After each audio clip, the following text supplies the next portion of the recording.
بسم الله الرحمن الرحيم. مخرجات اللقاء الدوري الموسع 12 للمرجعيات القبلية والمنعقد بمدينة سيئون بمقر مرجعية قبائل حضرموت اليوم الأربعاء 14 جمادى الآخرة الموافق 27 ديسمبر 2023. الحمد لله وبعد، فإنه في يوم الأربعاء تاريخ 14 جمادى الآخر الموافق 27 ديسمبر عقدت مرجعية قبائل حضرموت اللقاء الموسع الدوري 12 للمرجعيات القبلية، وذلك بمقرها الواقع بمدينة سيئون وسط حضور جمع من المراجع القبلية المعتبرة، مناصب ومقادمة ومشايخ، وكذا حضور شرفي للعديد من النخب الحضرمية السياسية والمجتمعية، وحيث تخلل اللقاء كلمات ترحيبية ومشاركة من السلطة المحلية وأخرى لعلماء الدين وكلمة للضيوف الكرام. وبعد نقاشات مستفيضة من الحاضرين تم الاتفاق على المخرجات الآتية: 1.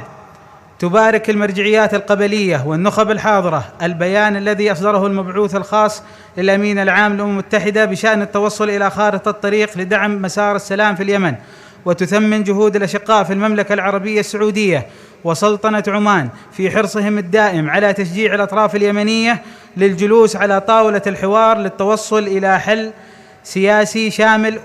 وترفض المرجعيات القبلية في ذات الوقت أي إقصاء أو تهميش لمجلس حضرموت الوطني الحامل السياسي لقضية شعب حضرموت من أي تسوية سياسية قادمة.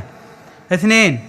ترفض المرجعيات القبلية بحضرموت أي تحشيد أو تواجد لأي قوات عسكرية ميليشياوية خارج إطار الدولة في حضرموت، وتطالب بتسليم أمن المحافظة لأبناء حضرموت. 3. يطالب المجتمعون السلطات المحلية بالمحافظة باتخاذ خطوات مسرعة لتحسين الوضع المعيشي للمواطنين والتخفيف من معاناتهم المستمرة مع الخدمات الأساسية والتي يأتي في مقدمتها الكهرباء والمشتقات النفطية. 4. تثمن المرجعيات القبلية بحضرموت جهود المملكة العربية السعودية في رعاية واحتضان المشاورات الحضرمية والتي نتج عنها مجلس حضرموت الوطني، وتدعو كافة القوى الحضرمية لاصطفاف خلف المجلس وتغليب المصلحة العليا لحضرموت. 5.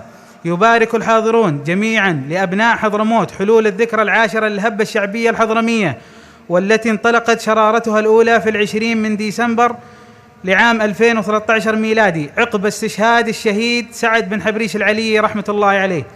6.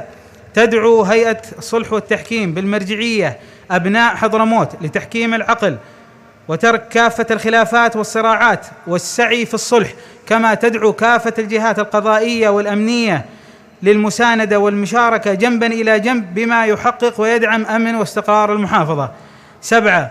يحيي الحاضرون الدور البطولي والصمود الأسطوري الذي يسطره الشعب الفلسطيني الأعزل أمام هجمات ومجازر الكيان الصهيوني الغاصب، ويدعو العالم أجمع لإدانة وتجريم هذا الكيان الإرهابي الصهيوني المحتل.